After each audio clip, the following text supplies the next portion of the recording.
കേന്ദ്ര സർക്കാരിന്റെ ആരോഗ്യ പദ്ധതിയിൽ ഉൾപ്പെട്ടവർക്ക് ചികിത്സ ഉറപ്പാക്കുന്ന CGHS ആരോഗ്യ കേന്ദ്രത്തിൽ ചികിത്സ വൈകുന്നു.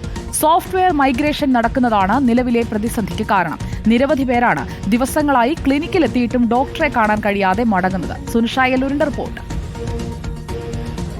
കേന്ദ്ര സർക്കാരിന് കീഴിൽ ജോലി ചെയ്തവർക്ക് കേന്ദ്ര ആരോഗ്യ സ്കീമിന്റെ ഭാഗമായി ചികിത്സ നൽകുന്ന CGHS സമ്പൂർണ്ണ ആരോഗ്യ കേന്ദ്രമാണ്. ഇതൊരു ക്ലിനിക്കാണ്. ഈ ആശുപത്രിയിൽ തന്നെ കാണിക്കാം. ഒപ്പം തന്നെ മറ്റ് ആശുപത്രികളിലേക്ക് മാറേണ്ടതുണ്ടെങ്കിൽ ഇവിടെ നിന്നും റെഫറൻസ് അടക്കമുള്ള കാര്യങ്ങൾ വാങ്ങാനും കഴിയുമെന്നുള്ളതാണ്. പക്ഷേ നിലവിലിപ്പോൾ ഇവിടെ എത്തുമ്പോൾ വലിയൊരു തിരക്ക്, രാവിലെ മുതൽ ആളുകൾ എത്തുന്നു. പക്ഷേ ഉച്ചയാകുമ്പോഴേക്കും കാണിക്കാതെ മടങ്ങേണ്ടി വരുന്ന സാഹചര്യം ഉണ്ടാകുന്നു എന്നുള്ളതാണ്. ഇന്ന് ടോക്കൺ കിട്ടി എത്ര മണിക്ക് കയറുമെന്നോ അറിയാൻ വയ്യ. 3 മണിക്കൊക്കെ എളുപ്പകാലം 3 മണിക്കൊക്കെ വന്ന് നിന്നാൽ ചിലപ്പോൾ കിട്ടാതെ തിരിച്ചു പോവേണ്ടി വരും. സാറേ, നേരത്തെ വന്നതാണോ? അയ്യോ, അന്ന് ഞാൻ വെളുപ്പിനെ വന്നതാ. കാല് മുഴുവൻ നീരാണ്. അപ്പം പോയി ഒന്ന് ബ്ലഡ് ടെസ്റ്റ് ചെയ്യാൻ ഫാസ്റ്റിംഗ് വന്നാൽ ഞാൻ എങ്ങനെ ഇവിടെ നിന്ന് വന്ന് തിരിച്ചു പോകും? വയസ്സായവരാണ്, 80+ ഉണ്ട്, 60+ എല്ലാം ഉള്ളത്. പക്ഷേ ഇവർ ഈ മരുന്നുകൾ കിട്ടാതെ ഇങ്ങനെ പോയി കഴിഞ്ഞാൽ ഇവിടെ ക്യൂ നിൽക്കുമ്പോഴേ വെയിൽ മുത്ത് വന്നിട്ട് ഇപ്പോൾ ചൂടുള്ള സമയം, നല്ല ചൂടുള്ള സമയം, കറങ്ങി വീഴത്തില്ലയോ. എൻ്റേത് 3ാമത്തെ വിസിറ്റാണ്. 1-ാം തീയതി ഞാൻ വന്നു, അന്ന് എനിക്ക് ടോക്കൺ പോലും കിട്ടിയില്ല. 5-ാം തീയതി വന്നു, അത് ടോക്കൺ കിട്ടിയില്ല. ആലപ്പുഴയിൽ നിന്ന് വരുവാ. My wife is A patient of Parkinson's since 22 years.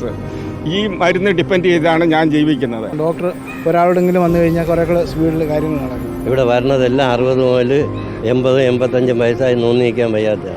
ഇത് ഞങ്ങളുടെ കഷ്ടപ്പാട് ആരാ കാണുന്നത്? ഒരുപാട് പ്രതീക്ഷകളൊക്കെ ആയാണ് ഇവരൊക്കെ ഈ സ്കീമിലേക്ക് മെമ്പർഷിപ്പ് എടുക്കുന്നത് പോലും. പക്ഷേ ഇവിടെ ഇപ്പോൾ നിലവിൽ ഇങ്ങനെ ക്യൂ നിൽക്കേണ്ട ഒരു സ്ഥിതിയാണ്. നമ്മൾ തന്നെ കണ്ടതാണ്. 60-നും 80-നും ഒക്കെ മുകളിൽ പ്രായമുള്ള ആളുകളാണ്, കേന്ദ്ര സർക്കാരിൻ്റെ കീഴിൽ ജോലി ചെയ്ത ആളുകളാണ്. ഇവരാണ് ഈ ചികിത്സയുടെ ഭാഗമായി അല്ലെങ്കിൽ മറ്റ് ആശുപത്രികളിലേക്ക് പോകാനൊക്കെയായി ഇവിടേക്ക് എത്തുന്നത്. വരും ദിവസങ്ങളിലും ഇതേ രീതിയിലുള്ള പ്രതിസന്ധി ഉണ്ടാകാനുള്ള സാധ്യത കൂടിയുണ്ട്.